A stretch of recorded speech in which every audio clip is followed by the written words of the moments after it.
গৰম বন্ধৰ ব্যস্ততা আপোনালোকৰ বাৰু গৰম বন্ধ কেনে গ'ল মই নাজানো, কিন্তু মোৰ নিজৰ গৰম বন্ধ বৰ ভালকৈ গ'ল। কিয়নো এই যে বছৰ দিন এটা পাওঁ, এই বছৰ দিনত বৰ বেছি এটা জিৰণি তেনেকৈ লোৱা নহয়। প্ৰতিটো দিন দৌৰা দৌৰি আৰু প্ৰতিটো দিন এনেকৈ গৈ আহি থাকোঁতে জিৰণি লোৱাৰ আহৰিয়ে নোলায়। গৰম বন্ধত সেয়ে মই বাৰু ঘৰতে খুব আনন্দেৰে কটালোঁ। ঘৰত মা দেউতা আত্মীয় স্বজনৰ লগত কটোৱা এই সময়কণ বহুমূলীয়া হৈ ৰ'ল।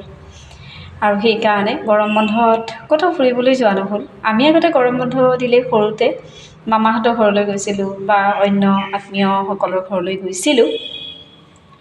আজিকালি আচলতে গৰম বন্ধ বুলি ক'লে গৰমৰ দিনকেইটা মানে মই কিন্তু আনৰ কথা নাজানো কেনে হয়, মই কিন্তু জিৰণি বিচাৰোঁ। গতিকে জিৰণি বিচাৰোঁ বাবেই আচলতে ব্যস্ততাটো সেইকেইদিন ব্যস্ততাপূৰ্ণ জীৱনটোৰ পৰা অলপ আঁতৰি থাকোঁ কাৰণে হয়তো নিজক এক নষ্টালজিক ভাৱে ৰিয়েলাইজ কৰিব পাৰোঁ। কাৰণ সকলো মানুহে নিজক অন্ততঃ অকলশৰে পোৱাটো, নিজৰ লগত নিজে কথা পতাটো বৰ জৰুৰী।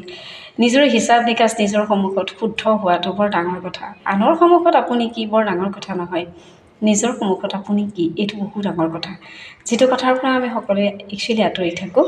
গতিকে গৰম বন্ধৰ অনেক ব্যস্ততা মই মোৰ ঘৰত কটালোঁ আৰু প্ৰতিটো সময় মোৰ খুব আনন্দপূৰ্ণ হৈ ৰ'ল।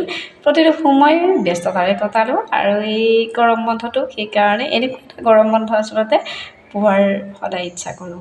বিভিন্ন ঠাইলৈ গৈ এনেও মই চেলফি উঠি ভাল পাওঁ, কিন্তু চেলফি সেইবুলিয়ে চেলফি উঠিয়ে থাকোঁ ঠিক এনেকুৱাও নহয়, কিন্তু চেলফিৰ ক'ৰবালৈ গৈ চেলফি এটা তোলাটো বৰ ভাল লাগে। কিন্তু যিহেতুকে ক'লৈকে যোৱাই নাই, ক'ত চেলফি দিম তেনেকুৱা ধৰণৰ কথা।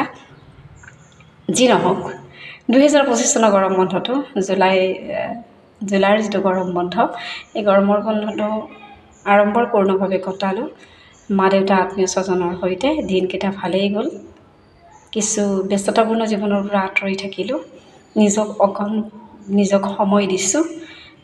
মই ভাবোঁ যে এইটোৰ কাৰণে আচলতে এটা জিৰণি বৰ প্ৰয়োজন।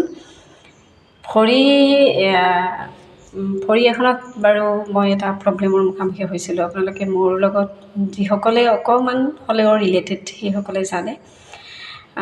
গৰম বন্ধৰ ভিতৰতে আকৌ এদিন পৰিলোঁ। কি জানো হৈছে, প্ৰায় পৰোঁ। প্ৰতিবাৰ অসাৱধানবশতঃ পৰিছোঁ নে অন্য কাৰণতে পৰিছোঁ এইটো ঠিক ক'ব নোৱাৰিম মানে। কিয়নো স্কুটিখন লৈ যিহেতুকে ওলাই যাবলগীয়া হয়, তেতিয়াহ'লে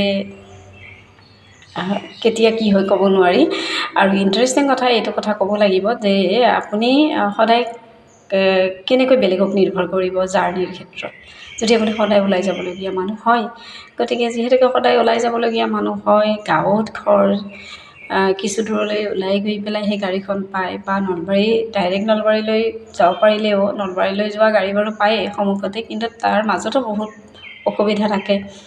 গতিকে টাইম মেইনটেনেঞ্চৰ কাৰণে নিজক এখন গাড়ী লাগে আৰু সেইকাৰণে মই স্কুটিখনৰে যিহেতুকে সময়কণ মিলাই থাকোঁ টানি আজৰি, গতিকে স্কুটিখন নেৰোঁ। আৰু সেইকাৰণে হয়তো এইবাৰো তেনেকুৱা গৰম বন্ধৰ ভিতৰতে এদিন পৰিলোঁ, পৰি পেলাই আকৌ বহি থাকিলোঁ কিছুদিন। মানে কিছু পৰিমাণে ব্যস্তই আছিলোঁ গৰম বন্ধটোত, কলেজত অহা যোৱা।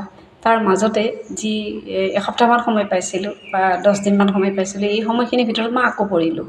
গতিকে এই সময়খিনিৰ ভিতৰত পৰি ভৰিখন অকণ এতিয়াও আগৰ প্ৰব্লেমেটিক ভৰিখনতে আকৌ এবাৰ পৰিলোঁ যিহেতুকে সেইটো বিষ মাজে মাজে হৈয়ে আছে।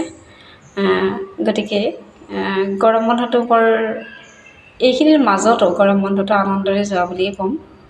আপোনালোকে কেনে গ'ল? বহুতৰ ফটো দেখিছোঁ, ভাল লাগিছে। মোৰো বাৰু এনেকুৱা এটা ভাল লাগে গৰম বন্ধত মই অনুভৱ কৰিছোঁ। মোৰ গৰম বন্ধৰ ব্যস্ততা আপোনালোকৰ মাজলৈ এৰি দিলোঁ।